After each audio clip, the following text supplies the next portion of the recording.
Alhamdulillah wassalatu wassalamu ala Rasulillah Sayyidina Muhammad ibn Abdillah wa ala alihi wa sahbihi wa man wala wa la hawla wa la quwata illa billah amma ba'du. Melanjutkan pengajian yang bulan lalu, insyaallah sekarang kita masuk ke al-hadithul awal, hadis yang pertama. Hadis ini diriwayatkan oleh Al-Imam Bukhari wa Muslim. Sebelum masuk ke hadisnya, sedikit perkenalan siapa itu Imam Bukhari dan siapa itu Imam Muslim. Kalimat imam itu artinya man yu'tamma bihi atau al-muttaba' bisa juga. Seseorang yang dijadikan panutan. Nah, Imam Bukhari dan Imam Muslim ini adalah dua tokoh panutan dalam ilmu al-hadis. Imam Bukhari dan Imam Muslim itu hidup sekitar tahun 200-an Hijriah. Sekarang kan 1444 ya. Dan udah di akhir tahun nih, dikit lagi masuk 1445. Nah, Imam Bukhari sama Imam Muslim ini hidupnya sekitar tahun 200-an Hijriah. Jadi sudah sekitar 1200 tahun yang lalu. Imam Bukhari nama aslinya Muhammad bin Ismail. Imam Muhammad bin Ismail Al-Bukhari. Al-Bukhari itu artinya orang Bukhara. Jadi kalau dalam bahasa Arab memang biasanya kadang seseorang itu dinisbatkan ke daerahnya. Contoh, orang Mekah Al-Makki. Atau kalau sebagian kiai dulu biasa menyebut dirinya Al-Jawi, orang Jawa, Al-Jawi. Banyak itu kiai-kiai dulu karena mereka juga mengarang kitab, jadi pengarang kitabnya Kiai Fulan Al-Jawi. Nah, Imam Bukhari ini, Bukhari artinya orang Bukhara. Daerah di mana itu Bukhara? Bukhara itu kalau sekarang di Uzbekistan. Uzbekistan ini dekatnya Rusia. Jadi bukan orang Arab, orang Uzbekistan, orang dekatnya Rusia. Adapun Imam Muslim itu memang nama aslinya Muslim bin Hajjaj. Dia orang Naisabur. Naisabur ini daerah di Khurasan di Iran, di Persia. Jadi dari sini kita bisa ambil pelajaran dulu. Ternyata walaupun hadis yang disampaikan oleh Nabi, yang nabinya orang Arab, hadisnya berbahasa Arab, ternyata yang jadi dua sosok imam ilmu hadis bukan orang Arab. Yang satu orang Uzbekistan, dekatnya Rusia, yang satu orang Persia. Jadi walaupun sampean bukan orang Arab harus bisa. Jangan merasa nggak kira bisa, karena imam hadisnya pun bukan orang Arab. Dulu sekitar 50 tahun lalu Indonesia juga punya ulama hadis, ulama besar, sampai dijuluki Musnidud Dunya, atau ada lagi yang menyebutnya Musnidul Alam. Namanya Syekh Yasin Al-Fadani. Syekh Yasin Al-Fadani. Fadan itu Padang. Jadi Syekh Yasin Al-Fadani yang berasal dari Padang. Dia kecilnya lahir di Padang, cuman besar di Mekah. Itu zaman itu semua ahli hadis sanadnya nyambung ke beliau, ngambil dari gurunya ujung-ujungnya ke Syekh Yasin Al-Fadani. Itu salah satu tokoh ahli hadis yang dari Indonesia. Nah, Imam Bukhari ini Imam Muslim ini muridnya Imam Bukhari. Imam Muslim ini muridnya Imam Bukhari, dan banyak kisah-kisahnya. Di antaranya kalau Imam Bukhari itu dia dikatakan umur sekitar 10 tahun sudah hafal 70.000 hadis. Masih umur 10 tahun. Pas besarnya diriwayatkan beliau menghafal 300.000 hadis. Itu Imam Bukhari. Jadi ya pantas lah kalau dijuluki imam, pantas 300.000 hafalannya. Nah, hadis yang mau kita baca ini diriwayatkan oleh Imam Bukhari wa Muslim. Qala Rasulullah sallallahu alaihi wa alihi wasallam, innamal a'malu binniyat. Sesungguhnya sahnya amal ibadah itu tergantung dengan niat. Maknanya apapun ibadah yang kita lakukan, kalau nggak ada niatnya maka nggak dianggap ibadah. Kalau niatnya benar baru dianggap ibadah. Sekarang pertanyaannya, apa itu niat? Apa itu niat? Apakah niat itu sekedar nawaitu? Kan biasanya niat itu nawaitu, nawaitu. Apakah itu yang dimaksud niat? Niat itu qasdu syai'in muqtarinan bi fi'lihi wa mahalluha al-qalb. Niat itu kita melakukan sesuatu dan hati kita tuh sadar apa tujuannya. Niat itu kita melakukan sesuatu dan hati kita sadar apa tujuannya. Contoh, kita di satu majelis ada ulama besar lewat. Mau nggak mau otomatis kita, oh nggak enak nih, ada kiai fulan berdiri kan. Itu ketika kita berdiri, hati kita sadar gak tujuannya apa? Oh sadar, nah tujuan anak menghormati si ulama tadi. Nah itulah niat. Oh berarti ketika berdiri antum sudah niat menghormati ulama, walaupun gak pakai nawaitu ta'zimal ulama. Walaupun di hatinya gak mengucapkan nawaitu, niat itu bukan ucapan di hati, cuman tujuan. Jadi ketika melakukan sesuatu sadar apa tujuannya, yaitu niat yang dicatat, tujuan yang kita sadari di dalam hati ketika melakukan sesuatu. Jadi tempatnya di hati. Wa talaffudu biha sunnah. Adapun mengucapkan niat itu sunnah. Jadi kalau sebelum sholat, usolli fardhul maghribi 3 rakaat mustaqbilal qiblati Allahu akbar, ngucap usolinya sunnah. Yang penting pas takbir di hati ada tujuan. Ini anak takbir mau sholat fardu maghrib jadi makmum. Dan nggak harus ada kata-kata usolli fardhul maghribi, karena itu bahasanya lidah. Bahasanya hati sama bahasanya lidah beda. Seandainya nggak pakai usolli di dalam hati pun nggak masalah, yang penting hatinya sadar apa sih tujuannya. Cuman kalau antum pakai usolli dalam hati ya pasti sadar lah, masih belum ngeh juga. Begitu juga wudu, nawaitu ketika muka, nawaitul wudu'a, itu mengucapkan pakai lisan sunnah supaya hatinya terbantu. Cuman bukan berarti harus ada di dalam hati kata-kata nawaitul wudu'a li raf'il hadasi. Enggak mesti tuh kata-kata itu, enggak mesti dalam hati. Cuman yang penting ketika membasuh muka, hatinya sadar, oh ini tujuan anak basuh muka untuk ibadah wudu yang fardu, misalkan gitu, paham nggak?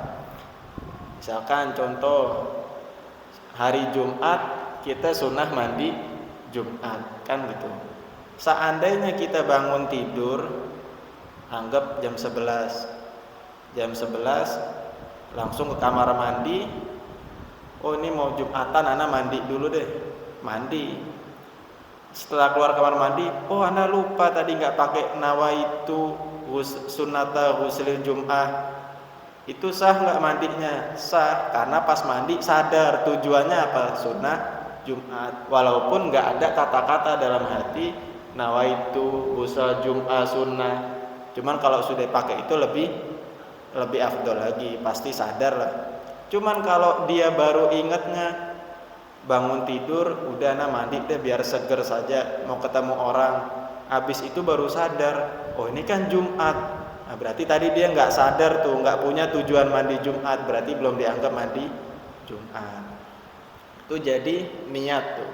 Jadi yang banyak disalahpahami, dan itu yang menyebabkan orang was-was, karena dia mikir harus ada kata-kata usolli fardhu zuhri, nawaitul wudu'a, harus kata-kata persis tuh, padahal nggak mesti begitu. Yang penting ketika melakukan sesuatu hatinya sadar tujuannya apa sih. Nah itu yang disebut niat. Innamal a'malu binniyat. Sahnya ibadah tergantung niatnya. Ketika ibadah ada niat, maka dianggap ibadah. Ketika ibadahnya enggak ada niatnya, itu dianggap perbuatan biasa, enggak bernilai ibadah. Wa innama likulli imri'in ma nawa.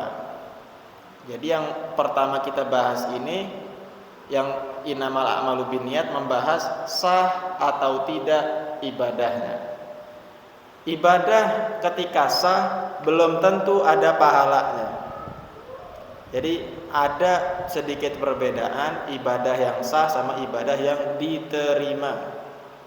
Kalau ibadah sah terkadang belum tentu diterima, sekedar gugur kewajiban tapi pahalanya enggak ada. Tapi kalau sudah diterima pasti sah. Ada beda tipis tuh.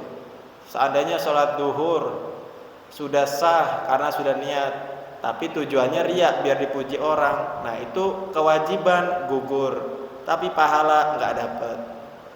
Jadi ada beda sedikit antara sah dan diterima. Innamal a'malu binniyat tadi bahas sahnya ibadah tergantung niatnya. Wa innamal likulli imri'in ma nawa. Dan seseorang itu hanya mendapat sesuai niatnya, mendapat pahala sesuai niatnya. Sekarang bahas pahalanya.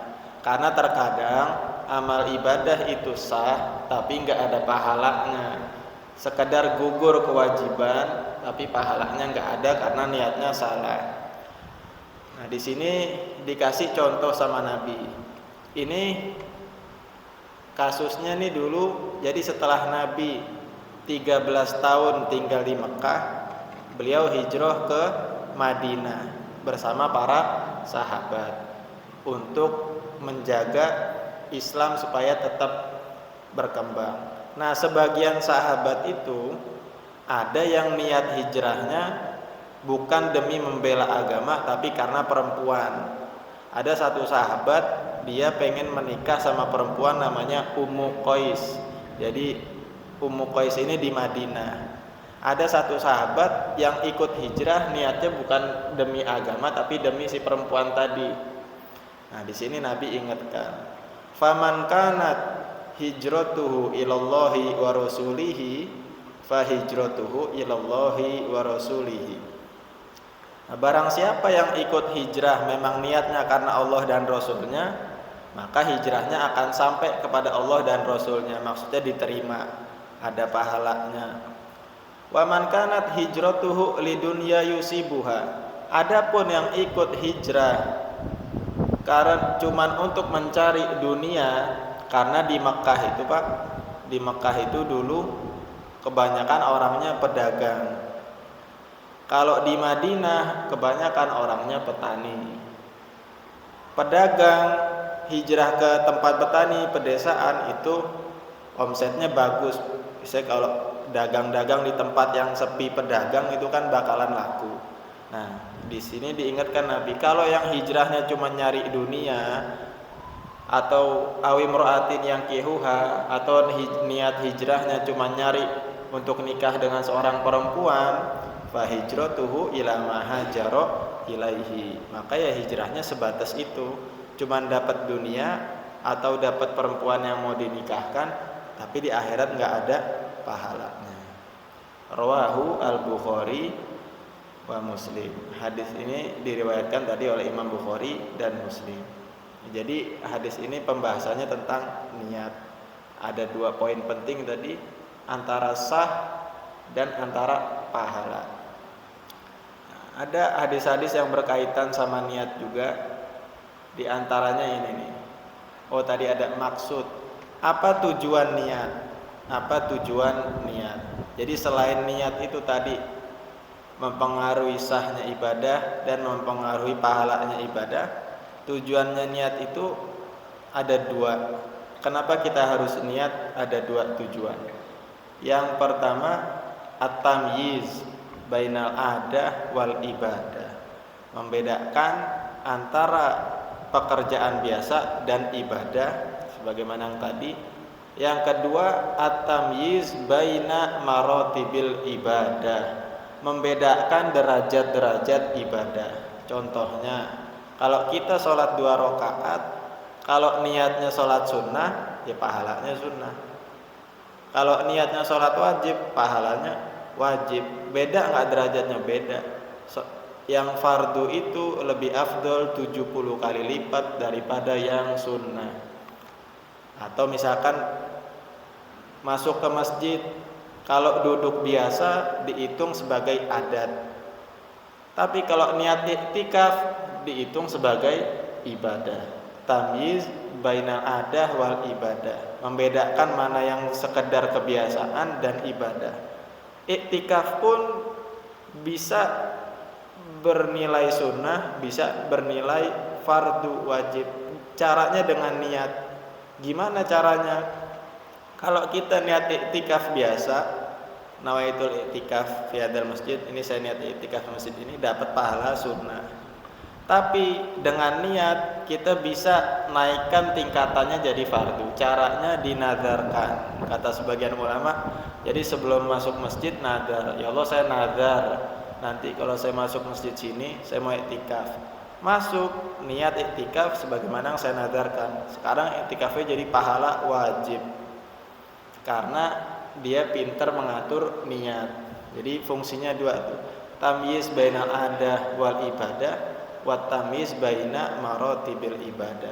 Membedakan adat dan ibadat dan tingkatannya ibadah. Bahkan lebih dari itu, sesuatu yang mubah, sesuatu yang kalau dikerjakan gak ada pahalanya, ditinggalkan gak ada dosanya, itu namanya mubah. Bisa bernilai ibadah ketika diniatkan. Contohnya makan mubah, minum mubah boleh, tidur boleh. Ini semua pekerjaan yang mubah, gak ada pahalanya kalau dikerjakan, gak ada dosanya kalau ditinggalkan. Tapi bisa berubah jadi niat, berubah jadi ibadah dengan sebab niat. Lakin idza nawa bi aklihil gua li taatillahi lahu maqad nawa. Contohnya makan. Seandainya makan itu kita niatkan supaya kuat ibadah, kuat sholat, atau sahur supaya kuat puasa, makannya bernilai pahala. Begitu juga tidur.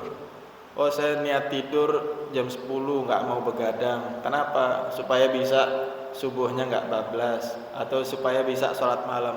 Tidurnya berpahala. Malah saking pentingnya masang niat ini, sebagian ulama bilang rubba qaim yafuqus shaim, rubban naim yafuqul qaim. Terkadang orang yang tidur pahalanya lebih banyak dari yang sholat malam. Kenapa? Karena yang tidur masang niatnya bagus, yang sholat malam masang niatnya nggak bagus. Terkadang orang yang tidur pahalanya lebih dari orang yang sholat malam. Ini bukan berarti mending tidur, enggak. Cuman ini menjelaskan bagaimana niat itu bisa merubah yang umumnya sholat malam lebih afdol. Kalau niatnya salah, yang tidur bisa lebih bagus daripada yang sholat malam. Ada satu riwayat juga, kam min amalin yatasawwaru bi suratid dunya, betapa banyak amal perbuatan yang kelihatannya amal duniawi, fayasiru min a'malil akhirah bi husnin niyah, fayasiru bi husnin niyah min a'malil akhirah. Cuman karena niatnya bagus, dia dihitung amal akhirat, dalam artian bisa diambil manfaatnya di akhirat. Ya contoh yang gampang, kerja. Ada orang kerja cari nafkah. Kalau dia nggak pasang niat, ya sudah amal duniawi. Kerja kan nyari dunia kan, nyari duit. Kalau dia nggak pasang niat, ya sudah sebatas manfaatnya di dunia, nggak ada manfaatnya di akhirat. Cuman kalau dia bisa pasang niat-niat yang bagus, bisa ada manfaatnya. Misal, oh saya kerja yang pertama melaksanakan kewajiban agama, yaitu mencari nafkah buat keluarga. Saya kerja supaya bisa punya rezeki lebih, bisa sedekah ke orang fakir. Terus tuh semakin banyak niatnya, semakin banyak pahalanya. Wa kam min amalil akhirah wa kam min amalin yatasawwaru bi suratil akhirah fayasiru bisu'in niyah min a'malid dunya.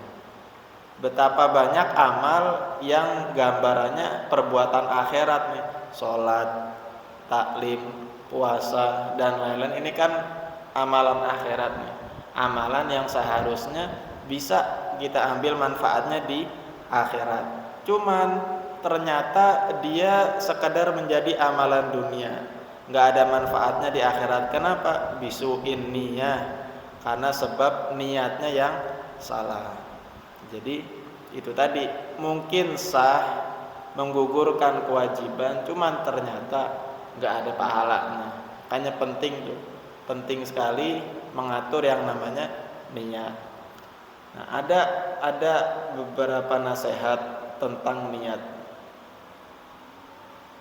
Jadi dikatakan oleh Habib Abdullah Haddad yang penyusun rotib, yang bikin rotib Al-Haddad, ikmalillahi ala qadri himmatika wa niyatika. Beramallah lillahi, niatnya lillahi ta'ala, bukan mencari pujian manusia. Ala qadri himmatika wa niyatika, ya seukuran semangat yang kamu punya, enggak usah maksakan juga. Wa niyatika, fa innal ajra ala qadril himmah wa niyah la ala qadril amal. Karena sesungguhnya pahala itu seukuran niatnya, bukan seukuran perbuatannya. Maknanya walaupun perbuatannya sedikit, kalau niatnya banyak, pahalanya bisa banyak. Contoh nih, makan. Kalau orang biasa makan, ya paling mentok niatnya tadi satu, supaya kuat ibadah, selesai. Tapi ulama punya niat banyak, diantaranya, oh saya makan mau ngamalin ayat Al-Quran, kulu washrobu wala tusrifu. Kulu, hendaklah kalian makan. Washrobu, hendaklah kalian minum. Wala tusrifu, tapi jangan berlebihan. Tuh, orang yang faham Al-Quran pahalanya sudah 2. Kalau yang nggak faham ayat tadi pahalanya 1, cuman buat kuat ibadah. Yang faham Quran pahalanya sudah 2, padahal makannya sama-sama, nggak beda, cuman yang satu pahalanya lebih karena niatnya lebih.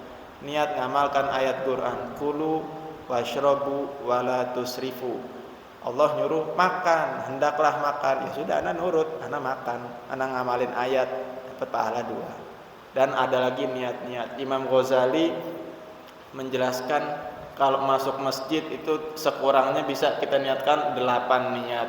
Ada tuh penjelasan sendiri, 8. Ada di antara niatnya ya sowan, kalau bahasa sini sowan ke rumahnya Allah, ziarah ke rumahnya Allah.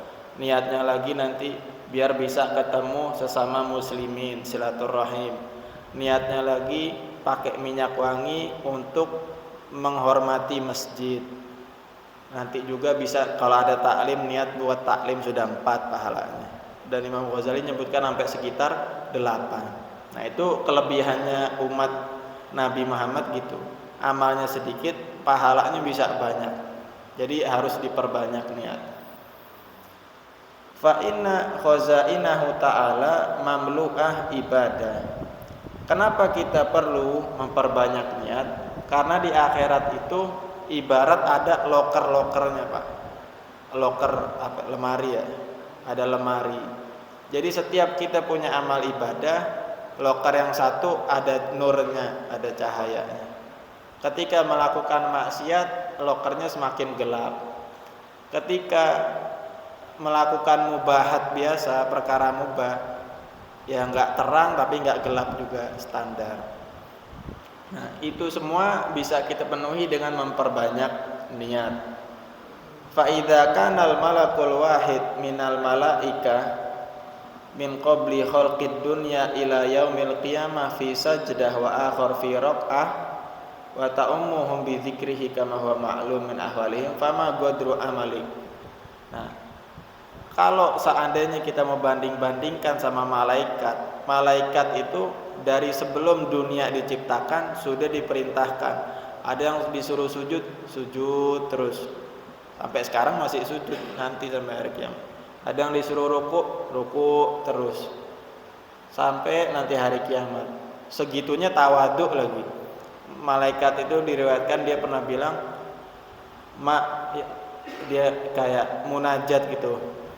Ma abadnaka haqqa ibadatik wa ma arafnaka haqqa ma'rifatik. Ya Allah, kita nih segininya belum ibadah yang sempurna kepadamu. Kita nih belum kenal dekat sama kamu. Itu malaikat yang dari awal diciptakan sujud sampai sekarang masih sujud. Sudah amalnya banyak, tawaduk lagi. Nah, kata nasihat beliau, kita kalau mau banding-bandingkan sama malaikat, apa nilainya amal ibadah kita? Itu malaikat yang sudah amalnya sampai sekarang nggak berhenti, wa tawaduk lagi. Mau dibandingkan sama amalnya kita nggak seberapa, sombong lagi. Habis sombong hilang pahalanya. Sombong bisa menghilangkan pahala ibadah. Nah, kalau mau dibandingkan sama malaikat, apa nilainya amal kita? Fa inna ma huwa binniyah. Supaya punya nilai banyak, bisa saingan sama malaikat, niatnya banyakin. Makanya diantara juga yang memperbanyak amal tuh kayak bacaan-bacaan zikir, subhana apa itu. Biasanya ada kalimat subhanallah adada ma khalaqa fis sama. Ada zikir-zikir yang pakai kalimat adada. Adat itu apa? Sejumlah. Kalau nggak salah di tahlil ada kalau nggak salah. Ada kalimat adada. Adat itu sejumlah. Jadi subhanallah, kita mengucapkan subhanallah adada ma khalaqa fis sama. Sejumlah ciptaan Allah yang ada di langit. Nah, itu kata ulama ada perbedaan pendapat. Itu berarti pahalanya satu atau sejumlah yang di langit tuh. Kalau zikir-zikir yang pakai adada, kalimat adat tuh sejumlah, banyak kan tuh. Subhanallah adada ma khalaqa fis sama, subhanallah adada ma khalaqa fil ardi, dan seterusnya. Itu ulama hilaf pendapat. Cuman yang lebih kuat yang bilang ya Allah maha mampu, walaupun ucapannya subhanallah sekali dikasih pahala sejumlah yang di langit, tak terhitung. Itu saking hebatnya tuh. Jadi ada amal-amal yang bisa dilipat gandakan. Nah, ini beliau bawa satu cerita. Jadi niat itu pengaruhnya besar. Fa innallaha ta'ala syakara lid-difda'i haitsu hamalat fiha ma'an litutfi'a nara Namrud an Ibrahim alaihi salam. Jadi dulu pas Nabi Ibrahim dibakar sama Raja Namrud, kan dibakar tuh, tapi nggak mempan kan. Pak ya naru kuni bardan wa salaman ala Ibrahim di Al-Qur'an. Allah perintahkan apinya jadi dingin, tapi dinginnya jangan terlalu dingin, nanti kedinginan. Dingin yang sekiranya nggak membahayakan. Nah, ketika kejadian Nabi Ibrahim dibakar itu, ada seekor katak datang. Dia menyemprotkan air dari mulutnya, berusaha memadamkan apinya. Padahal ya nggak ngaruh, cuman berapa tetes mungkin yang biasa disemprotkan sama dia. Nah, faqila laha atakdirina ala taf'iha. Akhirnya ditanya kepada si katak tersebut, emang kamu mampu memadamkan api segitu? Seberapa sih air yang bisa ente keluarkan?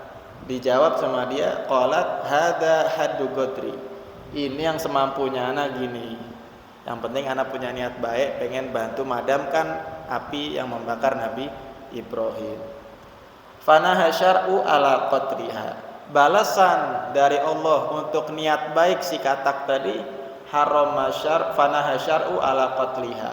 Syariat melarang kita membunuh katak, haram kita membunuh katak apalagi kita makan. Ini diantara sebabnya, karena dia punya niat bagus tuh, memadamkan api walaupun nggak ada nilainya, airnya dia sama apinya nggak sebanding. Dan kebalikannya, wal wazahu haitsu ja'ala yanfukhu fiha. Di satu sisi ketika si katak ini berusaha memadamkan api, ada cicak yang berusaha membesarkan apinya dengan menjulurkan lidahnya.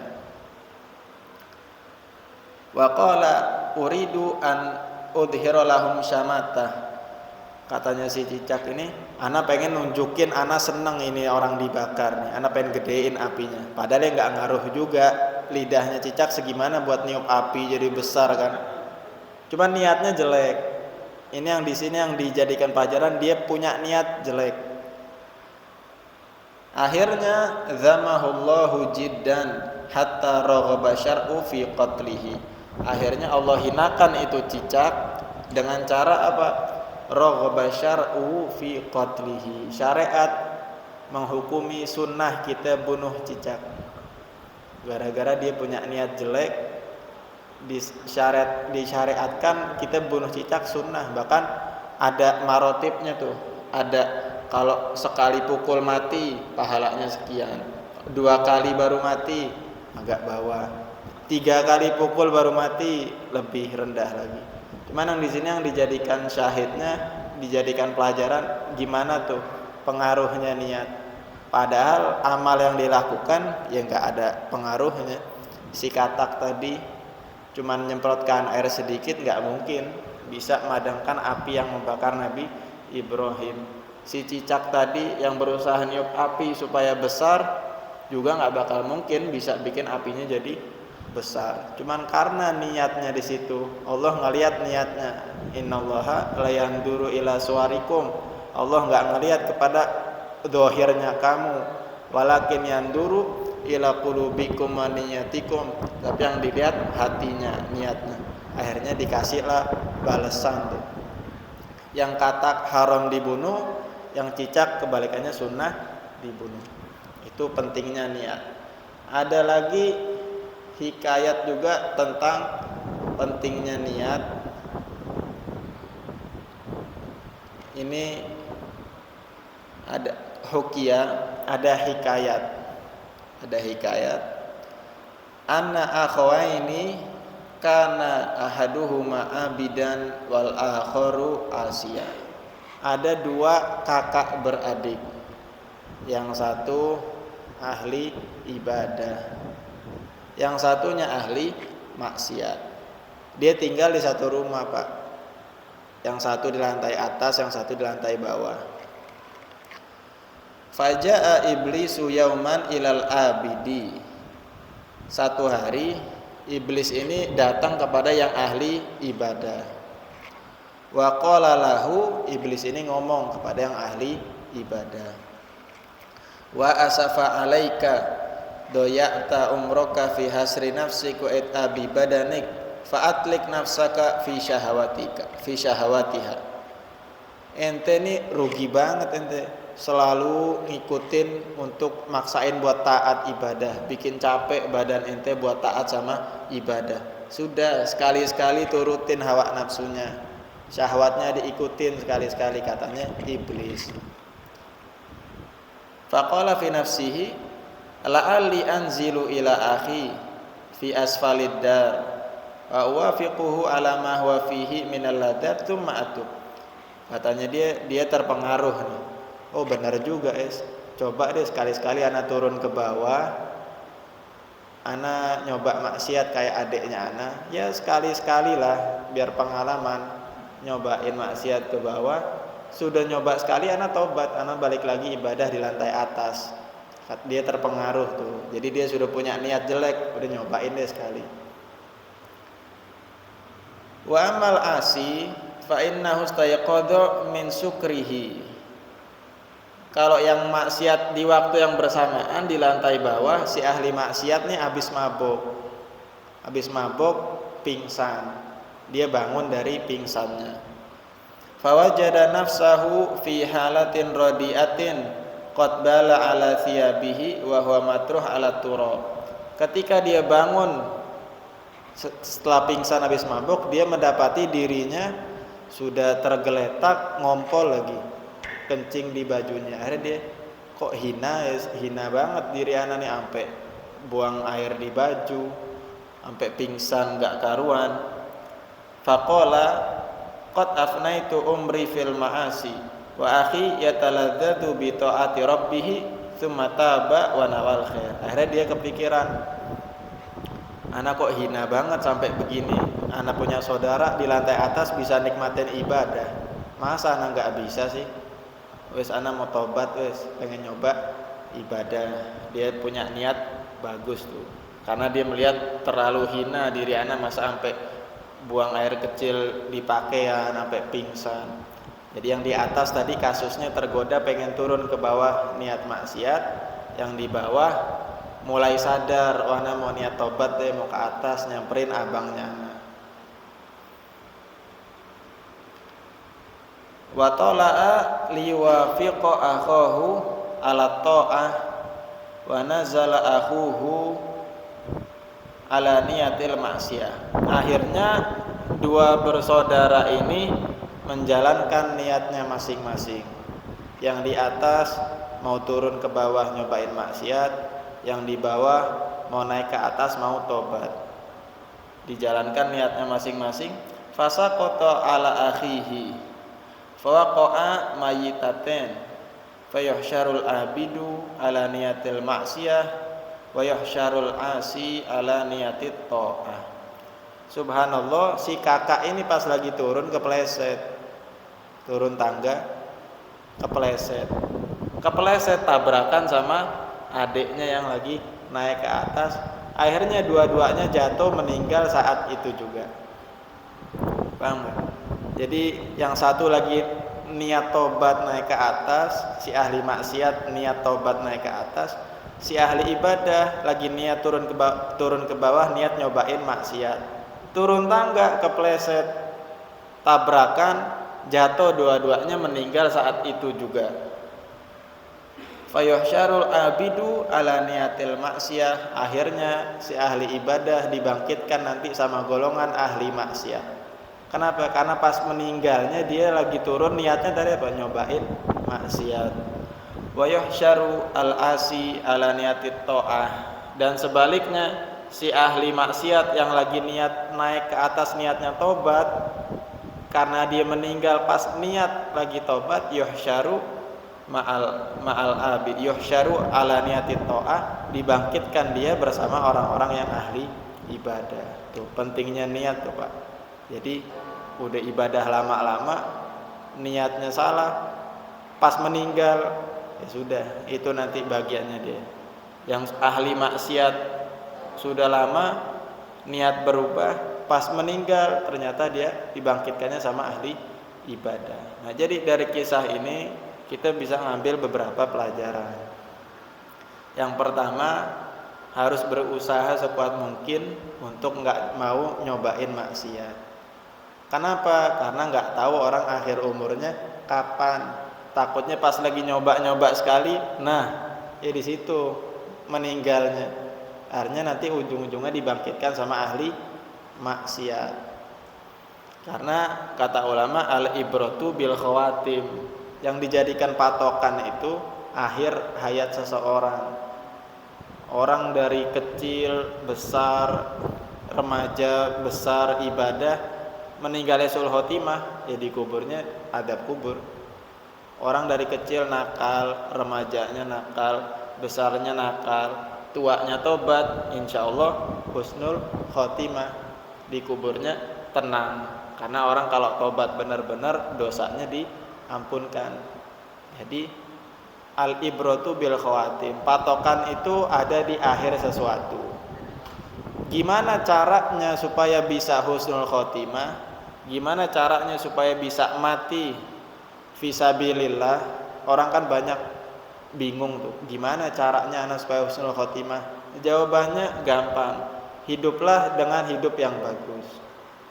Jadi husnul hayah dulu, hidup dulu yang bagus, insya Allah matinya bagus. Gak usah terlalu pusing mikirin, wah anak mau mati husnul khotimah gimana? Gak usah pusing ke situ, jalankan aja hidup yang bagus, insya Allah matinya bagus. Karena dalam satu riwayat, matal mar'u ala ma'asya alaihi, kata Nabi. Orang itu mati sesuai kebiasaan hidupnya. Orang yang biasa hidupnya di masjid, ya insya Allah matinya nggak jauh-jauh tuh masjid. Orang yang biasa hidupnya mungkin di sekolah ngajar, nggak jauh-jauh, mungkin matinya masih berkaitan sama hal-hal itu. Orang yang biasa dangdutan misalnya, ya ujung-ujung matinya mungkin pas dangdutan, nonton konser. Orang yang biasa zikiran, insya Allah meninggalnya disuruh ditalkin la ilaha illallah gampang, karena dia sudah terbiasa zikir. Orang yang biasa nyanyi-nyanyi, pas akhir ayatnya ditalkin, ayo baca la ilaha illallah, paling nyanyi ujung-ujungnya. Orang biasa nyanyi, nggak sering zikir. Nah itu jadi matal mar'u ala ma'asya alaihi. Seseorang meninggal sesuai kebiasaan hidupnya. Wa yuhsyaru ala ma mata alaihi. Dibangkitkan sesuai keadaan matinya. Jadi mati sesuai keadaan hidup, dibangkitkan sesuai keadaan meninggal, kayak tadi tuh. Kalau tadi cuman pengecualian sedikit karena tanbih, peringatan supaya nggak pengen nyoba-nyoba untuk maksiat. Jadi itu sedikit pembahasan tentang niat. Ya, insya Allah mudah-mudahan bisa jadi ilmu yang bermanfaat. Wallahu a'lam bishawab. Al-Fatihah.